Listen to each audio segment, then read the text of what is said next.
ED നോട്ടീസിൽ വിശദീകരണമായി KIIFB CEO രംഗത്ത് വന്നു. മസാല ബോണ്ട് വിനിയോഗത്തിൽ ക്രമക്കേട് ഉണ്ടായിട്ടില്ല, ഫെമ ചട്ടം ലംഘിച്ചിട്ടില്ലെന്നും EDയുടെ ആരോപണങ്ങൾ വസ്തുതകൾക്ക് വിരുദ്ധമാണെന്നും അദ്ദേഹം പറയുന്നു. റിസർവ് ബാങ്ക് ഓഫ് ഇന്ത്യ നിർദ്ദേശമൊന്നും ലംഘിച്ചിട്ടില്ല, എല്ലാ പരിശോധനകളുടെയും സ്വാഗതം ചെയ്യുന്നുവെന്നും കിബി CEO വ്യക്തമാക്കി. ഷെവീദ് റാവുത്തർ തിരുവനന്തപുരത്ത് നിന്ന് ചേരുന്നു. ഷെവീദ്, വിശദാംശങ്ങൾ. ഇന്നത്തെ ഒരു പ്രധാനപ്പെട്ട വാർത്തയായിരുന്നു കിഫ്ബിയുടെ മസാല ബോണ്ട് ഇടപാടിൽ മുഖ്യമന്ത്രി പിണറായി വിജയൻ അടക്കമുള്ളവർക്കെതിരെ EDയുടെ നടപടി എന്നുള്ളത്. അന്വേഷണത്തിൽ ഫെമ ചട്ടലംഘനം കണ്ടെത്തിയതോടുകൂടിയാണ് ED കാരണം കാണിക്കൽ നോട്ടീസ് നൽകിയെന്നൊക്കെയുള്ള കാര്യങ്ങൾ പുറത്തേക്ക് വന്നിരുന്നു. മുൻ ധനമന്ത്രി Thomas Isaac, KIIFB CEO KM Abraham എന്നിവർക്കും നോട്ടീസ് ഉണ്ടായിരുന്നു.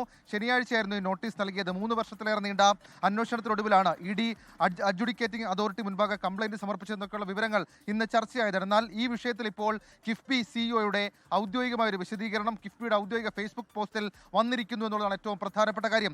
അദ്ദേഹം ഇക്കാര്യത്തിൽ പറയുന്നത് ഫെമയുടെയോ മറ്റേതെങ്കിലും നിയമത്തിൻ്റെ ഒരു വ്യവസ്ഥയും കിഫ്ബി ലംഘിച്ചിട്ടില്ല. മസാല ബോണ്ട് വരുമാനം വിനിയോഗിച്ചത് നിയമപരവും നിയമവഴികളിലൂടെയും മാത്രമാണ്. കേരളത്തിൻ്റെ അടിസ്ഥാന സൗകര്യ വികസനത്തിന് വേണ്ടിയാണ് അക്കാര്യങ്ങൾ ചെലവഴിച്ചിട്ടുള്ളത്.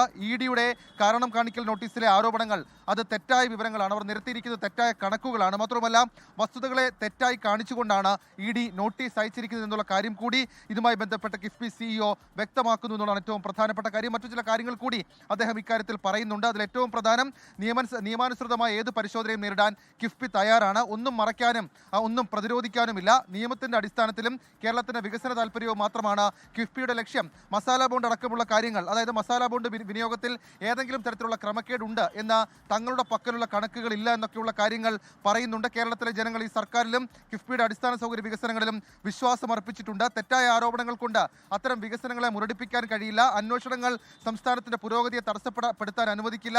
സത്യം ജയിക്കും. മാത്രമല്ല സുതാര്യതയ്ക്കും അതേപോലെ തന്നെ മറ്റു ചില നിയമപരവും സുതാര്യവുമായ പ്രവർത്തനങ്ങളുള്ള കിഫ്ബിയുടെ പ്രതിബദ്ധത അത് വീണ്ടും തുടരുമെന്നൊക്കെയുള്ള കാര്യങ്ങളാണ് കിഫ്ബി CEO കിഫ്ബിയുടെ ഔദ്യോഗിക ഫേസ്ബുക്ക് പോസ്റ്റിൽ ഒരു വിശദീകരണമായി നൽകിയിരിക്കുന്നത്. ഇക്കാര്യത്തിൽ രാഷ്ട്രീയമായി തന്നെ വലിയ തരത്തിലുള്ള ചർച്ചയുണ്ട്. തെരഞ്ഞെടുപ്പ് സാഹചര്യത്തിൽ ED മറ്റെവിടെയും കാണിക്കുന്ന പോലെ ഒരു ആക്ഷൻ കേരളത്തിലും കാണിച്ചു എന്നൊക്കെയുള്ള കുറ്റപ്പെടുത്തലുണ്ട്. അതിനിടെയാണ് ഇപ്പോൾ ഇക്കാര്യത്തിൽ ഏതെങ്കിലും തരത്തിൽ അത് ഈ ഫെമ ചട്ടം ലംഘിക്കുകയോ അതല്ലെങ്കിൽ മസാല ബോണ്ട് വിനിയോഗത്തിലോ ക്രമക്കേടില്ല എന്നുള്ള കിഫ്ബി CEOയുടെ വിശദീകരണം. SKN. ലോകത്തെവിടെയായാലും ഏത് സമയത്തും 24 വാർത്തകളും ഓഗ്മെന്റഡ് റിയാലിറ്റി പാക്കേജുകളും എക്സ്പ്ലെയിനറുകളും വിശദമായി കാണാൻ ഞങ്ങളുടെ YouTube ചാനൽ നിങ്ങൾക്ക് സബ്സ്ക്രൈബ് ചെയ്യാം.